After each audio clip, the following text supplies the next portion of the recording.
Is your finger over it? Or are you doing selfie? No.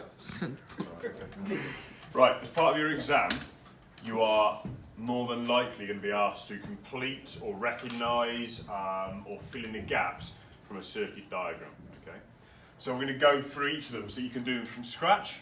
You very rarely ever have to do them from scratch. Okay, you might just have to fill in certain things. But if you learn how to do them from scratch and recognise them, you're going to get the marks in whatever way they ask the question.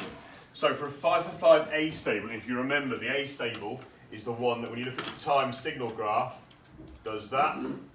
Another way of looking at it is flashing, it's on, off, on, off, on, off, okay? Because of that, we know there is no switch. So if you now draw a circuit with a switch on it, you're an absolute muppet. So the 5 Astable, okay, I always put in my 2 voltage rails first of all, okay? I put in my 5 timer, okay, and that's where I start. You might get that, okay? It might well have the numbers on it as well. Okay? Don't necessarily need to even remember the numbers, okay? But you do know that you need to connect to power, okay? And obviously if I've got power in, I'm also going to have power out, so I'm going to come down that way. So technically, my 5 timer, or any circuit, is connected to power. So I always do power first of all. Is everyone happy with that? You'll notice that I've done my little black dots. They show a connection. If you forget that, you're going to lose marks. Connection dots are really, really important. Okay? Now, because the way we do all of our circuits, which is always going to be inputs, processes, outputs, this here is a process, isn't it? So what's going to be on my right-hand side? It's going to be the outputs, okay? So it's going to be something. In the question, it might tell you what the output is going to be. 9 times out of 10, this is going to be an LED, all right? So you just come in, draw yourself an LED, connection again, okay? Take your time doing it, make sure your circuit symbols look correct, and I'm absolutely happy with that. So I've done process and output, we've now got to think about the inputs. Astable, okay, means it's flashing.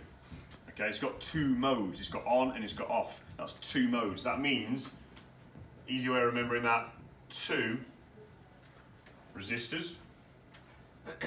Okay, they connect there, followed by a capacitor. It doesn't matter which one of the Astable circuits we've got, there's always going to be a resistor, or maybe 2, followed by a capacitor. Is everyone happy with that? All right, and that's got something to do with timing. We'll talk about it in another video later on. All we've got to do now is connect these 2 up, okay?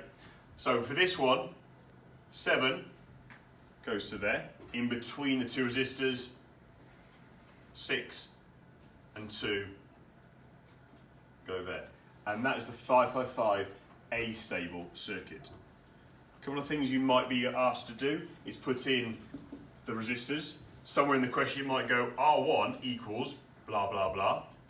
Okay, R2 equals blah, blah, blah, and C1 equals blah, blah, blah. Okay? The only thing you need to know, and it's quite logical because everything is really simple, we work down the page. So that one will always be R1, that will be R2, and that will be C1. So when it comes to the maths, which again will be another video, it all lines up like that. That is the 5 Astable circuit.